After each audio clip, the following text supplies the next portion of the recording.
নমস্কার। আমরা শুরু করতে যাচ্ছি একটা নতুন ধারাবাহিক ইতিহাসের আলোয় ভারত। এতে আমরা বিভিন্ন পর্বে দেখাবো যে কিভাবে এই সুপ্রাচীন দেশ ভারতবর্ষকে পৃথিবীর বহু দেশ বৌদ্ধিক ও শারীরিকভাবে আক্রমণ করেছে এবং তার এই সব কিছুর পেছনে তাদের একটা উদ্দেশ্য ছিল। শুরুতেই আমরা একটা ভূমিকা করে নেব। 1920 সাল নাগাদ ভারতবর্ষে দুটো সাংঘাতিক গুরুত্বপূর্ণ ঘটনা ঘটেছিল।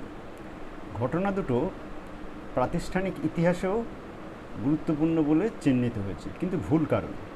ভারতবর্ষ ছিল পৃথিবীর সবচেয়ে উন্নত, প্রাচীন ও ধনী দেশ, বিত্ত ও জ্ঞান দুই দিক থেকে।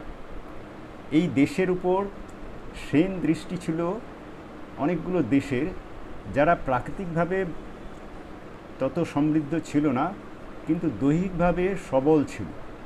তাদের উদ্দেশ্য ছিল দুটো: এদেশের অর্থ লুণ্ঠন করে ভোগ করা এবং এখানকার প্রাচীন সভ্যতাকে মুছে দিয়ে তাদের একমুখী শূন্যগর্ভ জীবন আচরণ ও ধ্যান ধারণা চাপিয়ে দেওয়া।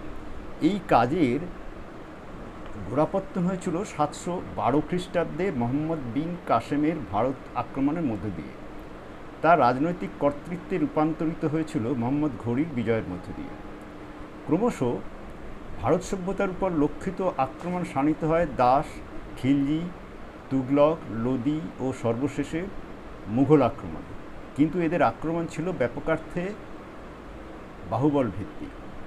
এরপর শুরু হয় ইউরোপীয় আক্রমণ: পর্তুগিজ, স্পেনীয়, ফরাসি, ওলন্দাজ, দিনেমার ও ইংরেজ আক্রমণ।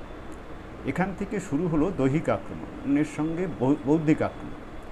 এরা বোঝাতে লাগলো যে ভারতবর্ষ সত্যের অপলাপ করেই অপেক্ষাকৃত অর্বাচীন ও অনুন্নত। এদের এখানে যা কিছু অর্জিত হয়েছে তার জন্য কৃতিত্বের ভাগিদার এশিয়া ও ইউরোপ থেকে আসা অধিবাসীরা। তারা কিছু ভালো জিনিস করেছিল ঠিকই, কিন্তু এখানকার খারাপ পরিবেশে কলুষিত হয়ে যায়। বর্তমানে এরা অধঃপতিত, নিঃস্ব, রিক্ত, প্রায় অসভ্য, বর্বর। তারা এই ভ্রান্ত ধারণা চাপিয়ে দিয়ে দিল যে ভারতে আর্যরা এসেছিল খ্রিস্টপূর্ব 1500 বছর আগে মধ্য এশিয়ার আনাতোলিয়া অঞ্চল থেকে, প্রায় একই সময় যাদের অন্য শাখা গোষ্ঠী ইউরোপে গিয়েছিল এবং তৎকালীন মানে 19 শতাব্দীতে বিদ্যমান ইউরোপীয় সভ্যতা, উন্নত সভ্যতা তৈরি করেছিল। এখন তাদের উপর দায়িত্ব পড়েছে আবার এই দেশকে সভ্য করা। এই ছিল বৌদ্ধিক ছলনার শুরু। কিন্তু ভারতবর্ষ জেগে উঠছিল তার হারিয়ে যাওয়া ইতিহাসবোধের পুনরুদ্ধারের মধ্য দিয়ে, আর এর প্রাচীন সভ্যতা, সুবিশাল সাহিত্য ও সংস্কৃতির নতুন নতুন উপলব্ধির মধ্য দিয়ে। প্রমাদগুল্য পরের ধনে সমৃদ্ধ বিশ্ব ও আব্রাহামিক ধর্মীয় গোষ্ঠী। তারা আরও সুনিপুণ, চতুর ও সূক্ষ্ম জাল রচনা করে, যার সহস্র বাহু আজ এই 2023 সাল পর্যন্ত 1 শতাধিক বছর ব্যাপী ভারতবর্ষকে কুড়ে কুড়ে খাচ্ছে এবং প্রাচীন ভারতীয় সভ্যতাকে নিঃশেষ করার উদ্যোগ প্রায় সম্পূর্ণ করে ফেলেছে। একই সময় 1920-র আশেপাশে দুটো অস্ত্র প্রয়োগ করলো তারা। একটা হচ্ছে গান্ধীর নেতৃত্বে অহিংস আন্দোলন, আর কমিউনিস্ট পার্টি অফ ইন্ডিয়া। প্রথমত, অহিংস আন্দোলন বলে সারা পৃথিবীতে কোনোদিন কিছু ছিল না, এর আগেও না, পরেও না। তবু এই অসম্ভব মতকে চাপিয়ে দেওয়া হলো ভারতের উপর।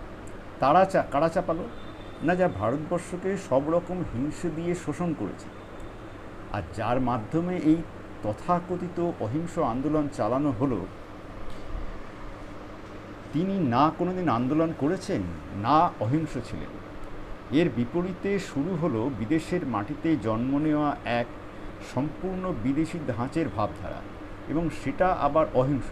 সেই বিদেশি ভাব তাত্ত্বিকভাবে ভুল আর প্রয়োগের দিক থেকেও সর্বনাশা। এই দুই বিপরীত ভাবধারার মধ্যে বিরোধ ছিল অত্যন্ত প্রবল, কিন্তু এদের মধ্যে আভ্যন্তরীণ মিল ছিল। এরা যেন অসীমে এক বিন্দুতে মিলিত হয়, সেই বিন্দু হলো হিন্দু সভ্যতার সংহার। এদের সম্পর্কে বলার আগে এর উপক্রমণিকা দরকার। তাই ভারত সভ্যতার উপর পরিকল্পিত আক্রমণ নামের এই গ্রন্থের প্রথম অংশ ব্যয়িত হলো এই উপক্রমণিকা করতে। এর দ্বিতীয় অংশে আমরা মূল কথায় ফিরব।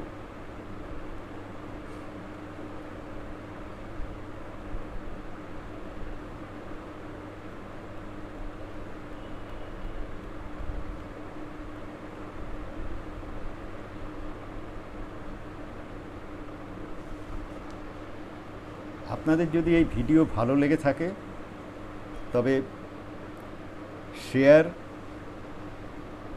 সাবস্ক্রাইব ও লাইক করতে ভুলবেন না। নমস্কার।